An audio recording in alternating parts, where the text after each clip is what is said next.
Hello दोस्तों, रोशन academy में आपका स्वागत है। वीडियो सेटेट से संबंधित है। आज हम आप लोग के सामने ईवीएस से संबंधित कुछ महत्वपूर्ण प्रश्न लेकर के आए हैं ताकि आप सीटेट के एग्जाम में अच्छे नंबर से सीटेट को क्रैक कर सकें।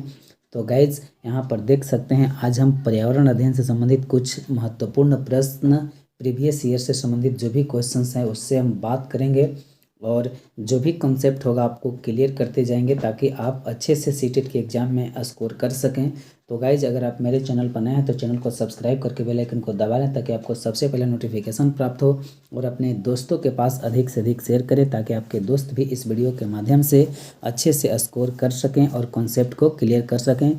तो गाइज यहाँ पर देख सकते हैं 61 प्रश्न में कह रहा है, पर्यावरण अध्ययन की अपनी कक्षा में समूह क्रियाकलाप का निर्माण करते हुए आप निम्नलिखित विचारों में से किनका ध्यान रखेंगे।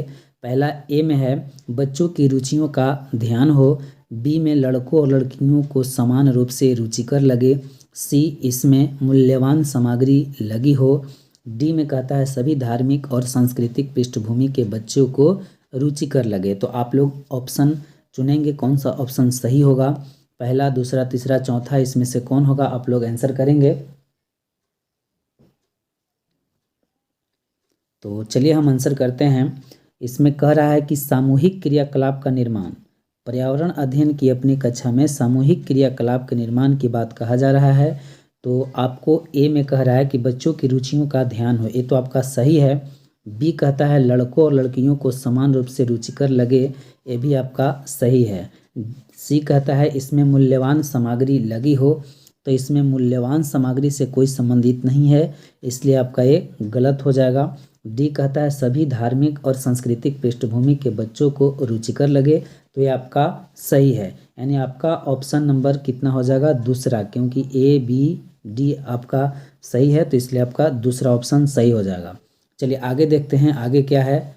अगला प्रश्न देखेंगे। 62 नंबर प्रश्न कह रहा है कि निम्नलिखित सभी कथन पर्यावरण अध्ययन में सामूहिक रूप से क्रियाकलापों में संलग्न शिक्षकों और विद्यार्थियों के पक्ष में तर्क प्रस्तुत करते हैं। केवल एक कथन को छोड़कर वह कथन कौन सा है। तो नहीं और केवल इस तरह से प्रश्न में दिया हो तो उसको देखते हुए आप लोग आंसर को करेंगे, तब जाकर के आपका आंसर सही होगा। तो आपको निगेटिव ऑप्शन को चुनना है। तो पहला में कह रहा है बच्चे परस्पर सामंजस्य और सहयोग करना सीखते हैं। दूसरा, बच्चे दूसरे बच्चों से बात और बहस करने से अधिक सीखते हैं। तीसरा, समूह क्रियाकलापों की वजह से बच्चे अंक उपलब्धि में अच्छा सुधार प्रदर्शित करते हैं। चौथा, प्रौढ़ों के समर्थन से बच्चों को अपनी क्षमता से अधिक ज्ञान के निर्माण में सहायता मिल सकती है। तो आपका आंसर कौन सा होगा, आप आंसर करेंगे।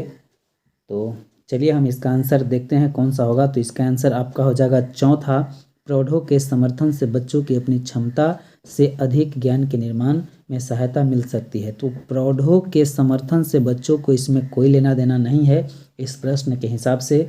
तो आपको चौथा आंसर जो है सही होगा और बाकी पहला, दूसरा, तीसरा ये जो है आपका पॉजिटिव आंसर है। चलिए और प्रश्न कह रहा है समूह कार्य से पर्यावरण अध्ययन कर रहे बच्चों की सामाजिक व्यक्तिगत विशेषताओं के आकलन के लिए निम्नलिखित में से कौन सा उपकरण सर्वाधिक उपयुक्त होगा।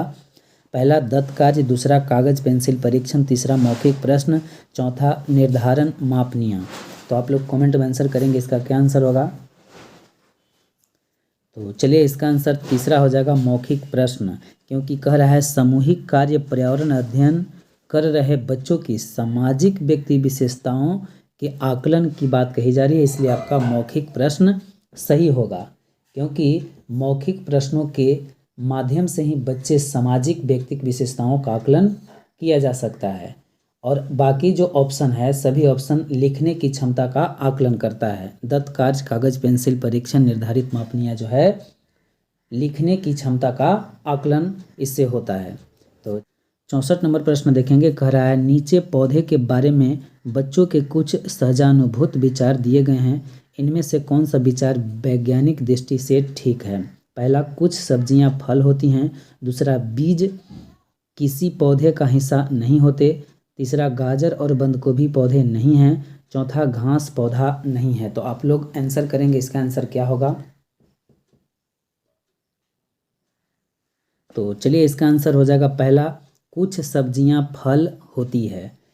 ज़्यादातर सब्जियां पौधों के फूल होती है, जबकि कुछ सब्जियां फल के रूप में होती हैं। मूली भी एक प्रकार का फल का रूप होता है, इसलिए उससे भी पूजा पाठ किया जाता है। चलिए, और ये सब तीनों जो आपका गलत हो जाएंगे, इसमें ये नहीं होगा। चलिए आगे देखते हैं। 65 नंबर प्रश्न कह रहा है, कक्षा 4 की एक शिक्षिका ने अपने विद्यार्थियों से कहा, कुछ वयोवृद्ध लोगों से यह पूछिए कि जब वे जवान थे तो क्या उन्होंने कुछ ऐसे पौधे देखे थे जो आजकल नहीं दिखाई पड़ते। उपरोक्त प्रश्न के पूछे जाने पर निम्नलिखित में से किस कौशल के आकलन की संभावना नहीं है। ये भी आपका नेगेटिव प्रश्न है, तो इसलिए इसको देखते हुए आप लोग आंसर करेंगे। पहला में कह रहा है चर्चा, दूसरा में प्रश्न पूछना, तीसरा अभिव्यक्ति, चौथा प्रयोग। तो कौन सा आंसर सही होगा। यहाँ पर कह रहा है कि पहले के जो कुछ वृद्ध लोग थे उनसे पूछिए और जानिए कि क्या पहले कुछ ऐसे पौधे थे जो आजकल नहीं दिखाई देते हैं, उसके बारे में पूछने के लिए कहा जा रहा है। फिर यहाँ कह रहा है कि उपरोक्त प्रश्न पूछने पर किस कौशल के आकलन का संभावना नहीं है, जो निगेटिव है। तो इसका आंसर चौथा हो जाएगा, क्योंकि प्रयोग इसमें नहीं होगा, यही निगेटिव है। क्योंकि चर्चा करेंगे, जब वयोवृद्ध लोग से पूछेंगे तो उसे तो चर्चा करने की बात हो रही है, अभिव्यक्ति की भी बात हो रहा है, प्रश्न ऑलरेडी पूछ रहा है, इसलिए आपका पहला, दूसरा, तीसरा ये सब पॉजिटिव है और चौथा निगेटिव हो जाएगा, इसलिए आपका चौथा आंसर हो जाएगा प्रयोग। चलिए 66 नंबर प्रश्न देखेंगे। कह रहा है, एक शिक्षक प्रत्येक बच्चों को अपने घरों की रद्दी सामग्री, क्या है, अपने घरों की रद्दी सामग्री से कुछ उपयोगी वस्तु बनाने को कहता है। शिक्षक का शैक्षिक अभिप्राय नहीं है। क्या अभिप्राय नहीं है शिक्षक का। पहला में कह रहा है कूड़े से बनी श्रेष्ठ वस्तुओं की प्रदर्शनी आयोजित करना, दूसरा कक्षा के श्रेष्ठ विद्यार्थियों के बारे में निर्णय करना, तीसरा बच्चों में सृजनशीलता का विकास करना, चौथा बच्चों को पुनश्चक्रण, पुनः प्रयोग और रूपांतरण को समझने देना। तो आप लोग आंसर करेंगे कौन सा इसका आंसर सही होगा। 66 प्रश्न के देखेंगे, आंसर करेंगे। तो चलिए इसका दूसरा आंसर हो जाएगा, क्योंकि निगेटिव पूछा जा रहा है। पहला तो होगा नहीं, कूड़े से बनी श्रेष्ठ वस्तुओं की प्रदर्शनी आयोजित करना, ये आपका पॉजिटिव है। कक्षा के श्रेष्ठ विद्यार्थी के बारे में निर्णय करना, इससे कक्षा के श्रेष्ठ विद्यार्थी के बारे में निर्णय करने से संबंधित नहीं है, ये आपका निगेटिव यानी यही आंसर हो जाएगा। क्योंकि अपने घरों की रद्दी सामग्री से कुछ उपयोगी वस्तु बनाने को कहता है, तो शिक्षक का शैक्षिक अभिप्राय नहीं है, तो कक्षा के श्रेष्ठ विद्यार्थी से अभिप्राय कुछ नहीं दिखाई दे रहा है, इसलिए आपका दूसरा ऑप्शन गलत होगा, यानी यही आंसर होगा, निगेटिव कर रहा है। पहला आपका सही होगा पॉजिटिव, तीसरा बच्चों में सृजनशीलता का विकास करना, ये भी आपका सही है, क्योंकि रद्दी कागज से अगर दिमाग लगा के कोई उससे वर्क करके अच्छा कार्य करता है तो ये तो सृजन की बात हो गया। तो चौथा बच्चों की पुनश्चक्रण, पुनः प्रयोग और रूपांतरण को समझने देना, ये भी आपका पॉजिटिव है। चलिए आगे 67 नंबर प्रश्न देखेंगे। कह रहा है निम्नलिखित प्रश्नों को पढ़िए। ए में कहता है मैंने क्रियाकलाप की योजना कितनी अच्छी बनाई, बी मैंने योजना का अनुसरण कितना अच्छा किया, सी मेरी शक्तियाँ क्या थी, डी मुझे सचमुच कठिन क्या लगा। ऊपर दिए गए 4 प्रकार के प्रश्नों के उत्तर से होगा पहला बच्चों और शिक्षकों दोनों का स्व आकलन, दूसरा शिक्षक द्वारा समग्र आकलन, तीसरा बच्चों का स्व आकलन, चौथा शिक्षकों का स्व आकलन। तो आप लोग आंसर करेंगे, क्या आंसर सही होगा। तो चलिए इसका आंसर हो जाएगा आपको पहला, बच्चों और शिक्षकों दोनों का स्व आकलन। चारों ऑप्शन के हिसाब से यह साबित हो रहा है कि बच्चे और शिक्षकों दोनों का स्व आकलन हो रहा है।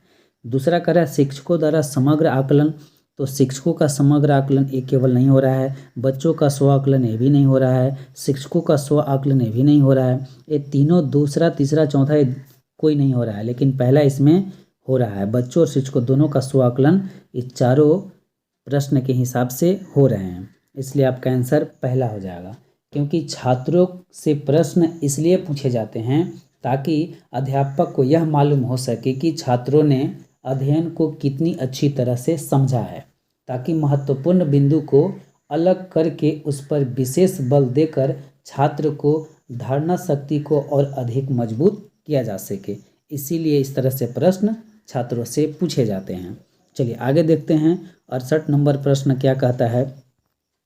68 नंबर प्रश्न कह रहा है कि पर्यावरण अध्ययन की पाठ्य पुस्तक में प्रयुक्त भाषा पहला परिभाषाओं पर बल देते हुए औपचारिक बनाई जानी चाहिए, दूसरा तकनीकी और औपचारिक होनी चाहिए, तीसरा बच्चे की दिन प्रतिदिन की भाषा से संबंध होनी चाहिए, चौथा रूखी और बच्चों के द्वारा समझने में कठिन होनी चाहिए। तो आप लोग आंसर करेंगे, सही आंसर कौन सा होगा।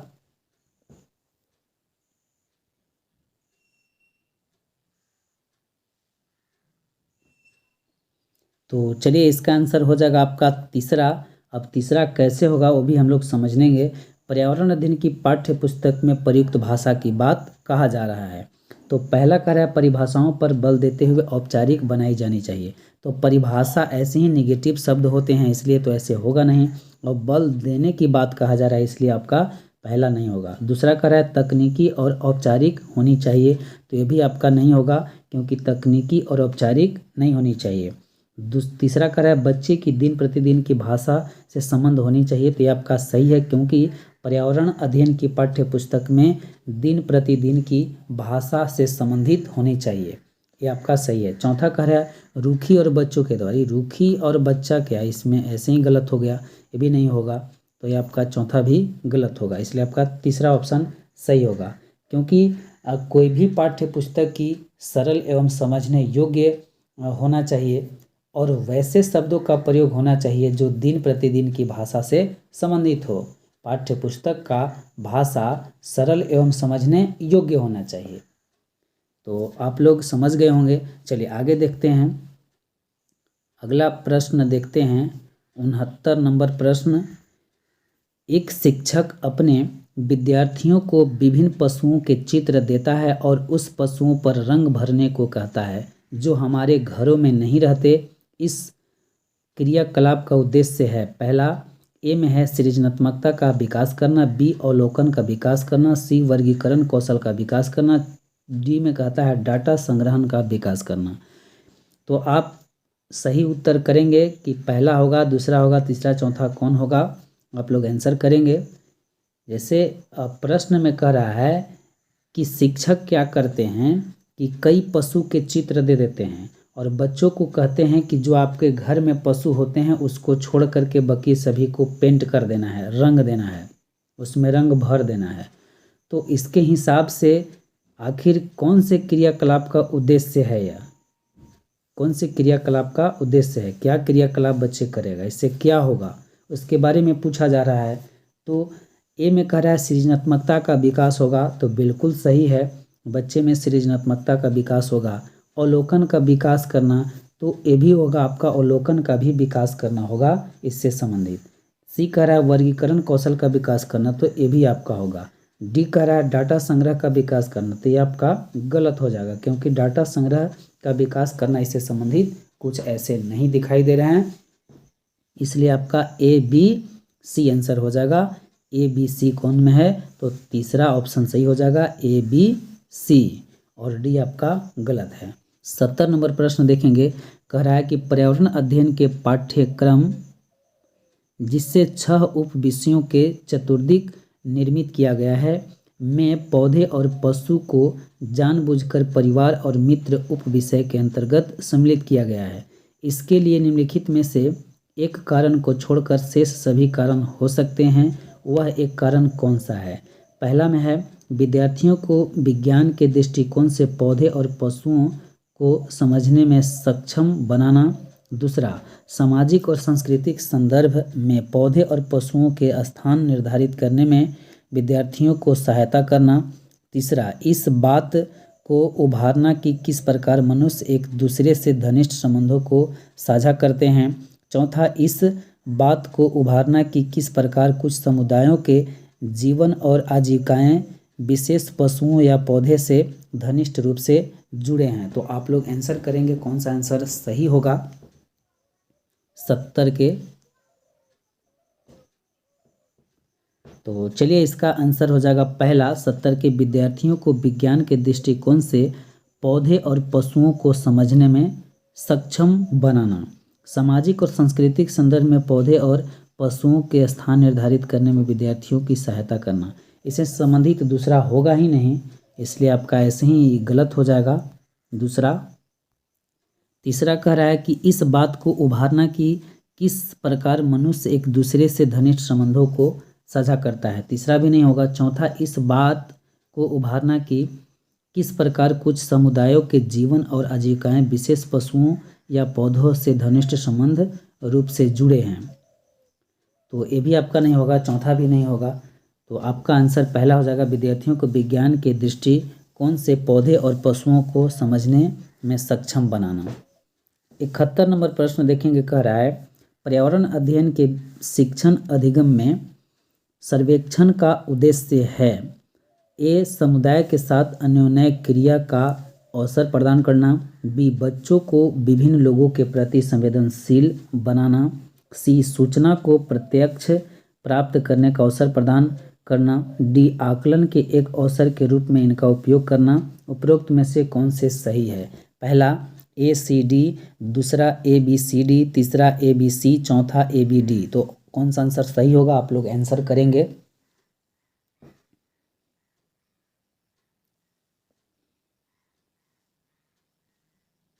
चलिए इसमें देखते हैं। एक कह रहा है कि मनुष्य के साथ अन्योन्य क्रिया का अवसर प्रदान करना। इसमें अवसर आपका एक पॉजिटिव टैग वर्ड है, तो ए ऑप्शन ऐसे भी सही है। बी कह रहा है बच्चों को विभिन्न लोगों के प्रति संवेदनशील बनाना। ये भी आपका सही है, बच्चों के विभिन्न लोगों के प्रति संवेदनशील होना चाहिए। सी कहता है सूचना को प्रत्यक्ष प्राप्त करने का अवसर प्रदान करना। इसमें भी अवसर शब्द आपको दिखाई दे रहा है, इसलिए ऐसे भी ये पॉजिटिव है। डी कह रहा है आकलन के एक अवसर के रूप में इनका उपयोग करना चाहिए। ये भी आपका सही है, इसलिए आपका ए बी सी डी चारों सही होगा। तो कौन से ऑप्शन में है? तो दूसरा ऑप्शन सही हो जाएगा, ए बी सी डी सभी होगा। चलिए आगे देखते हैं अगला प्रश्न क्या कहता है।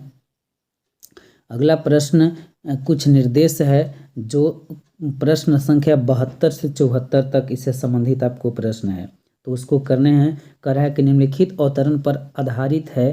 शिक्षक द्वारा प्रदर्शित एक कटोरे में पानी उबालने और उसका वाष्पीकरण हो जाने के प्रयोग को देखने के बाद 7 से 8 वर्ष के बच्चों के द्वारा किए गए उत्तर इस प्रकार है।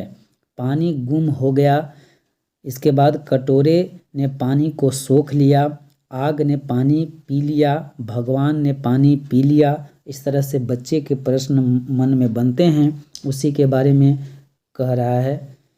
तो चलिए देखते हैं आगे क्या है। 72 नंबर प्रश्न कह रहा है कि ए उत्तर बच्चों और उनके विचारों के बारे में क्या बताते हैं।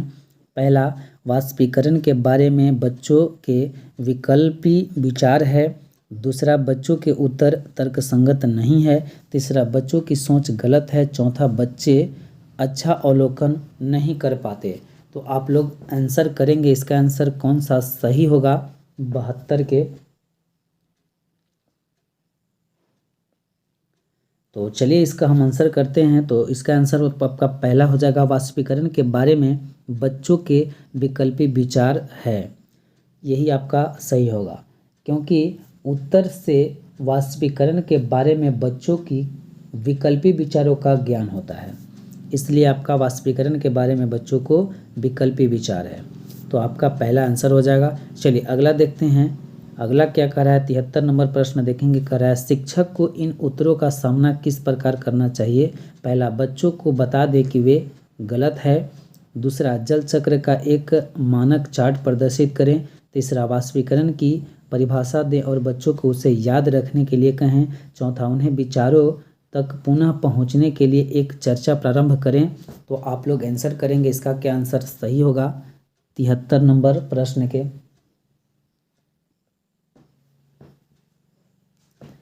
तो चलिए इसका आंसर आपको हो जाएगा 73 के चौथा, उनके विचारों तक पुनः पहुंचने के लिए एक चर्चा प्रारंभ करना। चर्चा शब्द ऐसे भी पॉजिटिव होते हैं। यहाँ पर कह रहा है तीसरा वाष्पीकरण की परिभाषा दें और बच्चों को उसे याद करना ऐसे भी आपका निगेटिव है। दूसरी बात परिभाषा देने की बात कहा जा रहा है, तो परिभाषा देने से बच्चों नहीं समझेंगे, इससे भी निगेटिव शब्द है। तो आपको दूसरा कह रहा है जल चक्र का एक मानक चार्ट प्रदर्शित करना, तो इससे भी कुछ होने वाला नहीं है, ये भी आपका गलत है। पहला में कह रहा है बच्चों को बता दें कि वे गलत है, तो ऐसे कैसे आप लोग बता देंगे? बच्चा पूछ रहा है तो वो जब आपसे पूछ रहा है तो ऐसे डायरेक्ट नहीं बता देंगे कि ये गलत है, उसको बताना होगा, समझाना होगा। तो उसको बताएंगे, उनके विचारों तक पुनः पहुंचने के लिए एक चर्चा प्रारंभ करेंगे और प्रारंभ करके उनके विचारों तक पहुंचेंगे, तो ये आपका सही हो जाएगा चौथा। चलिए आगे देखते हैं 74 नंबर प्रश्न क्या कह रहा है। 74 नंबर प्रश्न कह रहा है वाष्पीकरण विषय पर बच्चों की विविध सोच का आकलन करने के लिए निम्नलिखित में से कौन सा प्रश्न एक नमूना हो सकता है? पहला, जल चक्र के 5 लाभ लिखिए। दूसरा, क्या होता यदि जल चक्र होता ही नहीं। तीसरा, जल चक्र के क्रम के सोपानों की सूची बनाइए। चौथा, जल चक्र का आरेख बनाइए और उसे नामित कीजिए। तो आप लोग आंसर करें, इसका आंसर क्या होगा 74 नंबर प्रश्न का। तो चलिए हम देखते हैं इसका आंसर। तो इसका आंसर आपका दूसरा हो जाएगा, क्या होता यदि जल चक्र होता ही नहीं। इसका आंसर यही होगा। जल चक्र के 5 लाभ लिखिए, इससे संबंधित ऐसा कुछ नहीं है, ये आपका नहीं होगा। तीसरा, जल चक्र के क्रम के सोपानों की सूची बनाएं, ये भी नहीं होगा, सूची बनाने से भी आपका संबंधित नहीं है। चौथा कह रहा है जल चक्र का आरेख बनाइए और उसे नामित कीजिए, तो ये भी इससे भी संबंधित नहीं है। नामित करने की बात क्या, तो आपका दूसरा हो जाएगा, क्या होता यदि जल चक्र होता ही नहीं, क्योंकि इसमें छात्र स्वयं सूक्ष्म अवलोकन के आधार पर विश्लेषण विधि के माध्यम से खोज करता है, ताकि किसी भी समस्या को हल करने के लिए कौन सी आवश्यक बात मालूम होनी चाहिए, इस पर निर्भर करता है। 70 नंबर प्रश्न देखेंगे, कह रहा है निम्नलिखित में से कौन से राज्य जम्मू और कश्मीर के पड़ोसी राज्य है। जम्मू और कश्मीर के पड़ोसी राज्य की बात कहा जा रहा है, तो कौन सा है? आप लोग पहला देखेंगे हिमाचल प्रदेश उत्तराखंड कह रहा है, दूसरा में हिमाचल प्रदेश पंजाब, तीसरा हिमाचल प्रदेश उत्तर प्रदेश, चौथा उत्तराखंड राजस्थान। तो आप लोग आंसर करेंगे, कौन सा आंसर होगा? देखिए, राज्य से संबंधित सटे कौन सा पड़ोसी किसके राज्य है उसके बारे में अगर पता करना है तो आपको एक बार भारत के नक्शा देख लेना होंगे, माइंड में सेट कर लेना होंगे भारत के नक्शा में कि कौन से राज्य कहाँ पर स्थित है, कौन से पूर्व में है, कौन से उत्तर में है, कौन से दक्षिण में। इस तरह से आपको पता कर लेने होंगे, तब आप आसानी से जब एग्जाम में बैठेंगे तो इससे संबंधित सीटेट के एग्जाम में जरूर पूछे जाते हैं, इसलिए आप आसानी से कर लेंगे, कोई दिक्कत नहीं होगा। आप भारत के नक्शा एक बार जरूर देखेंगे। चलिए, तो इसका आंसर आप लोग बताएंगे कौन सा आंसर सही होगा 75 नंबर के। तो 75 के इसका दूसरा हो जाएगा, हिमाचल प्रदेश और पंजाब जो है से जम्मू और कश्मीर के पड़ोसी राज्य हैं। चलिए अगला देखते हैं आगे क्या है। 76 नंबर प्रश्न यहाँ पर देखेंगे। 76 नंबर प्रश्न क्या कह रहा है, प्रत्येक स्थान के नाम के साथ उस क्षेत्र में बनाए जाने वाले सामान्य घरों के सही विवरण का मिलान कीजिए। ए में कह रहा है मनाली, बी में कह रहा है राजस्थान, सी में कह रहा है असम और डी में कह रहा है लद्दाख। तो आपको चारों में से मिलान करना है कि कौन सा सही है। चलिए तो इसका हम लोग आंसर करते हैं। इसका आंसर क्या होगा, ए में कह रहा है मनाली, तो मनाली क्या होगा, तो मनाली में पत्थर या लकड़ी से बने ढालू छतें वाले घर होते हैं, इसलिए आपका ये दूसरा हो जाएगा। एक के दूसरा हो जाएगा, मनाली क्या है, पत्थर या लकड़ी से बने ढालू छतें वाले घर होते हैं। इसके बाद बी राजस्थान की हम लोग बात करते हैं, तो राजस्थान में मिट्टी के घर जिनके छतें कंटीली झाड़ियों से छाई होती है। तो कौन सा आंसर होगा, तो यहाँ पर देख रहे हैं इसका चौथा हो जाएगा राजस्थान, यानी बी के चौथा, मिट्टी के घर जिनकी छतें कंटीली झाड़ियों से छाई होती है।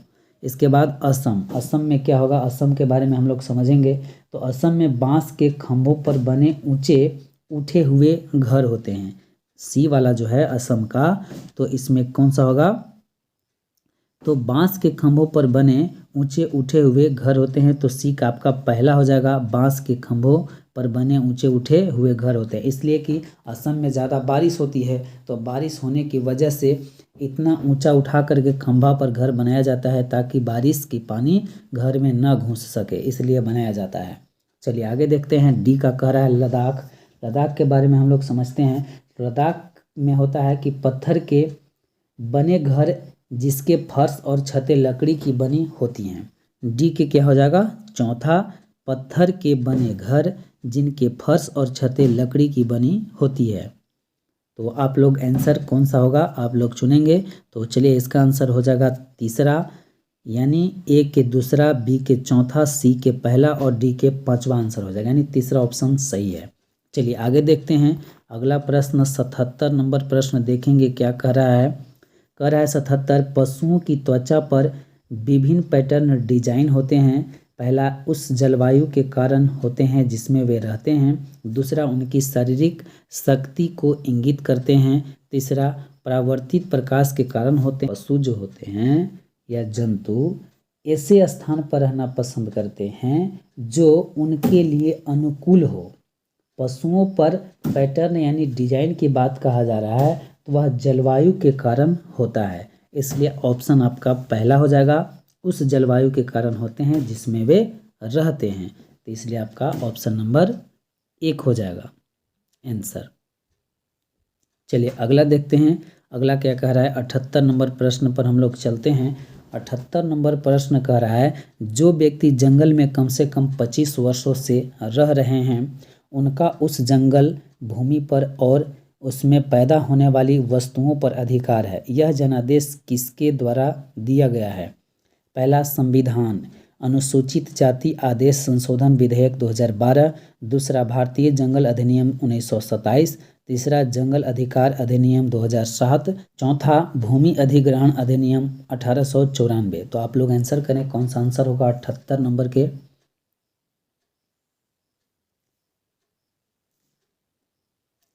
चलिए तो 78 के आपका तीसरा हो जाएगा जंगल अधिकार अधिनियम 2007। जंगल अधिकार अधिनियम 2007 में जंगल के अधिकार से संबंधित है।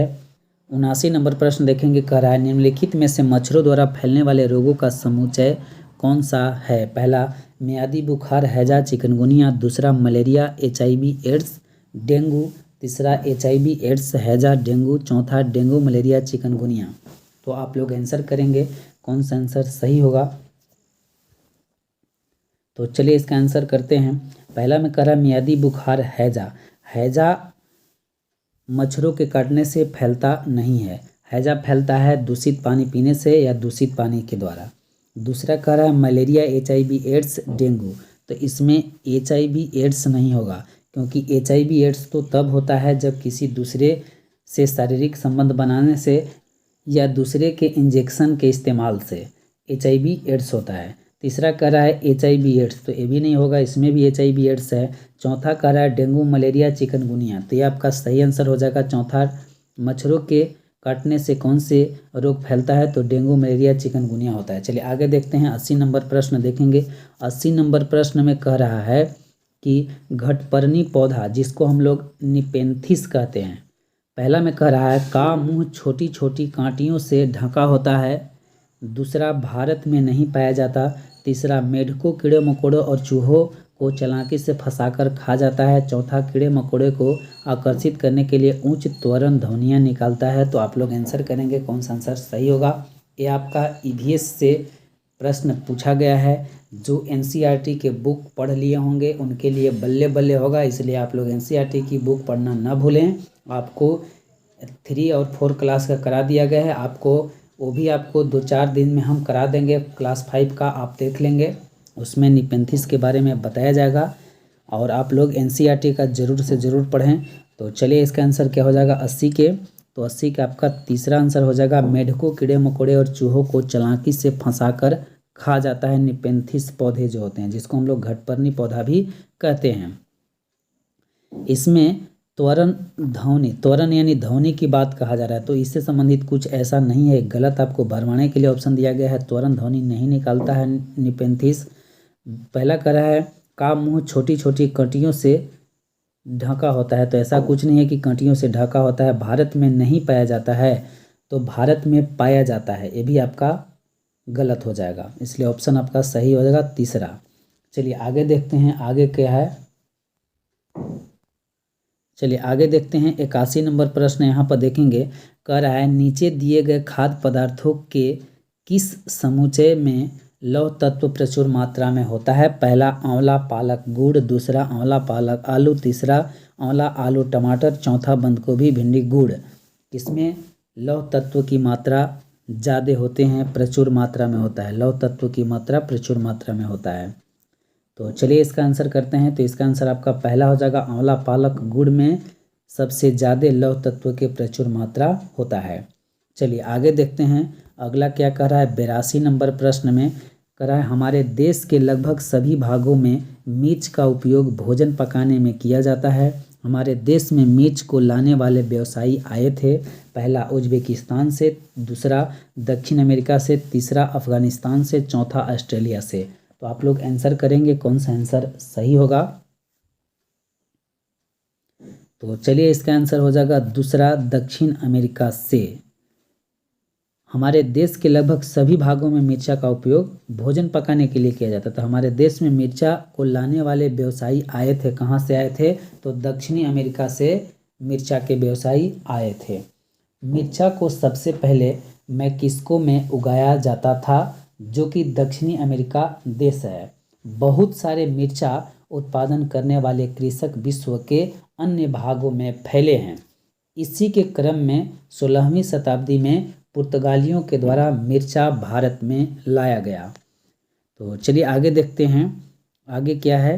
83 में निम्नलिखित में से कौन सा पक्षी कैक्टस पौधे के कांटों के बीच अपना घोंसला बनाता है?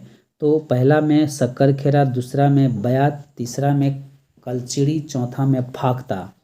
तो इसका आंसर हो जाएगा चौथा, फाख्ता आपका सही है, क्योंकि कैक्टस पौधे के कांटों के बीच अपना घोंसला फाख्ता बनाता है। चलिए आगे देखते हैं, 84 नंबर प्रश्न देखेंगे। यहाँ पर कह रहा है, किसी पशु के विषय में नीचे दिए गए विवरण को पढ़िए और उस पशु को पहचानिए।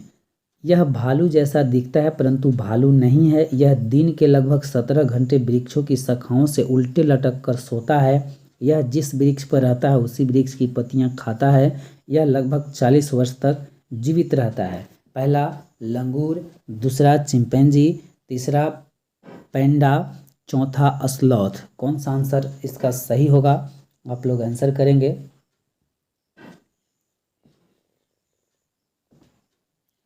तो चलिए इसका आंसर हो जाएगा चौथा, स्लॉथ।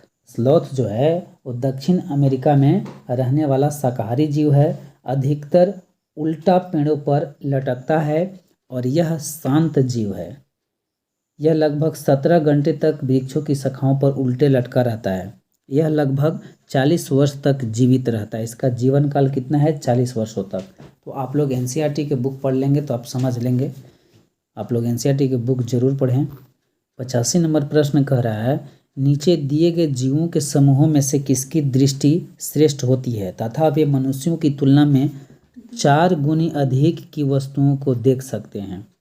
पहला बाघ, तेंदुआ, सांड, दूसरा सांप, रेशम कीट, छिपकली, तीसरा चील, गरुड़, गिद्ध, चौथा मधुमक्खी, मच्छर, तितली। कौन सा आंसर होगा सही? आप लोग बताएंगे। तो चलिए इसका आंसर हो जाएगा तीसरा, चील, गरुड़, गिद्ध जो होते हैं मनुष्यों से 4 गुना अधिक दूरी तक देख सकते हैं। 86 नंबर प्रश्न देखेंगे। कह रहा है, नीचे दिए गए खेती करने के विवरण को पढ़िए और इस ढंग की पहचान कीजिए। एक फसल को काटने के पश्चात खेत को कुछ वर्षों के लिए खाली छोड़ दिया जाता है। उसमें कुछ भी नहीं उगाया जाता। इस भूमि में बांस या अन्य खरपतवार जो भी कुछ उग आते हैं उन्हें उखाड़ा नहीं जाता, काट कर जला दिया जाता है। राख भूमि को उर्वरक बनाती है। जब यह भूमि खेती के लिए तैयार हो जाती है तब उसे हल्का हल्का खोदा जाता है। भूमि को जोता नहीं जाता है और उस पर बीज छिड़क दिए जाते हैं। पहला सहकारी खेती, दूसरा झूम खेती, तीसरा सीढ़ीनुमा खेती और चौथा सिंचाई खेती। कौन सा आंसर होगा? आप लोग आंसर करें, बताएं कि कौन सा आंसर सही होगा। तो चलिए इस तरह से जब खेती होते हैं उसको झूम खेती बोलते हैं। झूम खेती एक तरह का स्थानांतरित खेती है जिससे जंगल को साफ करके खेती की जाती है। इस प्रकार की खेती को पर्वतीय प्रदेश में की जाती है। इसको हम झूम खेती कहते हैं। इसलिए आपका ऑप्शन नंबर 2 सही होगा, झूम खेती। 87 नंबर प्रश्न कर रहा है, जब कोई सपेरा अपने वाद्य यंत्रों की बीन को बजाता है तो सांप उसकी ध्वनि पर अपने सिर को इधर उधर घुमाता है। आपके विचार से सांप वाद्य यंत्र के प्रति अनुक्रिया कैसे कर रहा है? पहला, उस वाद्य यंत्र द्वारा उत्पन्न कंपनों के प्रति अनुक्रिया करके। दूसरा, उस वाद्य यंत्र को सूंघकर। तीसरा, उस वाद्य यंत्र की ध्वनि को सुनकर। चौथा, उस वाद्य यंत्र की गति को देखकर। तो ऑप्शन नंबर कौन सा सही होगा, आप लोग आंसर करेंगे। तो चलिए हम इसका आंसर बताते हैं। इसका आंसर पहला हो जाएगा, उस वाद्य यंत्रों द्वारा उत्पन्न कंपनों के प्रति अनुक्रिया करके। सांप के कान नहीं होता है, वे अपनी त्वचा के कंपन से ध्वनि को सुनता है। जब कोई सपेरा अपनी बीन को बजाता है तो सांप उसकी ध्वनि पर उसके सिर की उस बीना द्वारा उत्पन्न कंपनों के प्रति अनुक्रिया कर अपने माथे को इधर उधर घुमाता है। क्योंकि एक सांप के कान नहीं होते, वह सुन नहीं सकता, वह ध्वनि के कारण जो फन होता है इधर उधर घुमाते रहता है। चलिए आगे देखते हैं। 88 नंबर प्रश्न क्या कर रहा है? 88 नंबर, परिवार एक इकाई होता है जिसमें माँ, पिता और उनके 2 बच्चे होते हैं। यह कथन पहला सही नहीं है, क्योंकि इस कथन में यह स्पष्ट करना चाहिए कि बच्चे जैविक होते हैं। दूसरा, सही नहीं है क्योंकि परिवार कई प्रकार के होते हैं तथा परिवार का केवल एक ही प्रकार में वर्गीकरण नहीं किया जा सकता। तीसरा, सत्य है क्योंकि यह किसी आदर्श परिवार का आकार है। चौथा, सत्य है क्योंकि सभी भारतीय परिवार इसी प्रकार के होते हैं। आप लोग आंसर करें। 88 नंबर क्या होगा?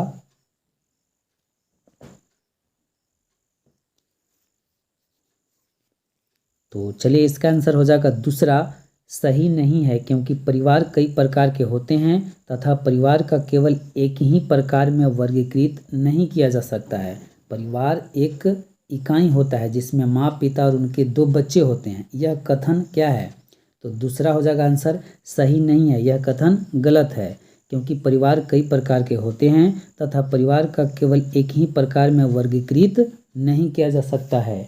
अब हम समझते हैं कि परिवार कितने तरह के होते हैं। तो परिवार 2 प्रकार के होता है, पहला एकल परिवार, दूसरा संयुक्त परिवार। एकल परिवार में वे आते हैं माँ, बाप और उनके बच्चे होते हैं जो एकल परिवार के अंतर्गत आते हैं, जो छोटे परिवार के आकार होता है। दूसरा होता है संयुक्त परिवार। संयुक्त परिवार उसे कहते हैं जिसमें दादा, दादी, माँ, बाप और उनके बच्चे होते हैं, या फिर कह सकते हैं नाना, नानी, मामा, मामी या मौसी, माँ बाप के बच्चे होते हैं। इस तरह के परिवार के आकार बड़ा होते हैं, इसको हम संयुक्त परिवार कहते हैं। चलिए 89 नंबर प्रश्न देखेंगे। कह रहा है, मानव के पेट में आमाशय रस की प्राकृतिक ... होती है और वह भोजन के पाचन में सहायता करता है। पहला, उभय धर्मी, दूसरा उदासीन, तीसरा अम्लीय, चौथा क्षारीय। तो आप लोग आंसर करेंगे, इसका आंसर क्या होगा? तो चलिए हम इसका आंसर करते हैं। इसका आंसर क्या होगा? तो इसका आंसर हो जाएगा तीसरा, अम्लीय। मानव के पेट में आमाशय रस की प्रकृति क्या होता है? अम्लीय होती है और वह भोजन के पचाने में सहायता करता है।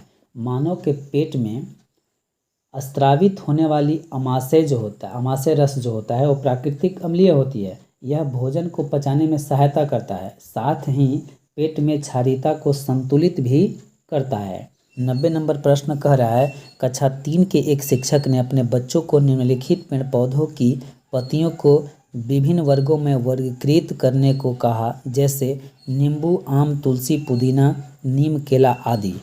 कुछ विद्यार्थी ने पत्तियों का वर्गीकरण इस प्रकार किया। ए में कहता है कि दवाओं के गुणों वाली पत्तियां और दवाओं के गुण से रहित पत्तियां, यानी जिसका गुण है उसको अलग रखा जाए और जिसका गुण नहीं है उसको अलग रखा जाए। बी में कहता है बड़ी पत्तियां और छोटी पत्तियां। शिक्षकों ने समूह ए को सही माना और समूह बी को गलत। निम्नलिखित कथनों में से कौन सा कथन अधिगम प्रतिबिंबित करता है? पहला में, यह क्रियाकलाप पत्तियों से सूचना ग्रहण करने पर केंद्रित है जिसका भिन्न अर्थ लगाया जा सकता है। तो आपका पहला तो होगा नहीं। यहाँ पर दूसरा कह रहा है, बच्चे बहुत प्रकार के संदर्भों को कक्षा में ले आते हैं जिसकी सराहना होनी चाहिए। तो इससे तो संबंधित नहीं है, सराहना वगैरह की बात कहाँ से आ रहा है, तो ये आपका होगा नहीं दूसरा। तीसरा कह रहा है, अपने अनुभवों पर निर्भर करते हुए बच्चे वर्गीकरण के बहुत से तरीके का उपयोग कर सकते हैं। अभी तीसरा भी नहीं होगा। चौथा कह रहा है वर्गीकरण का कार्य बहुत विशिष्ट और स्थिरीकृत है तथा इसका एक ही सही उत्तर होता है। चलिए, तो चौथा आपका हो जाएगा, क्योंकि दोनों नहीं होगा, इसमें एक ही होगा। ए होगा केवल दवाओं के गुणों वाली पत्तियां और दवाओं के गुण के रहित पत्तियां। इसलिए आई होप, हम आपसे उम्मीद करते हैं कि आप पूरी तरह से समझ गए होंगे। अगर किसी तरह से आपको कोई समझने में दिक्कत हो तो आप कमेंट बॉक्स में लिख सकते हैं और हमें आप बता सकते हैं, हम उसको रिप्लाई देंगे। अगर आप कमेंट, लाइक, शेयर, सब्सक्राइब करते हैं तो हम मोटिवेट होते हैं और आपको अच्छे से अच्छे बताने की कोशिश करते हैं, ताकि आपको अच्छे से कंटेंट मिल सके, आप अच्छे तरह से तैयारी कर सकें। तो गाइज, आज का इतने ही, फिर हम अगले वीडियो में मिलेंगे। यह वीडियो कैसा लगा आप कमेंट बॉक्स में लिख करके बता सकते हैं। आज का इतना ही। जय हिंद, जय भारत।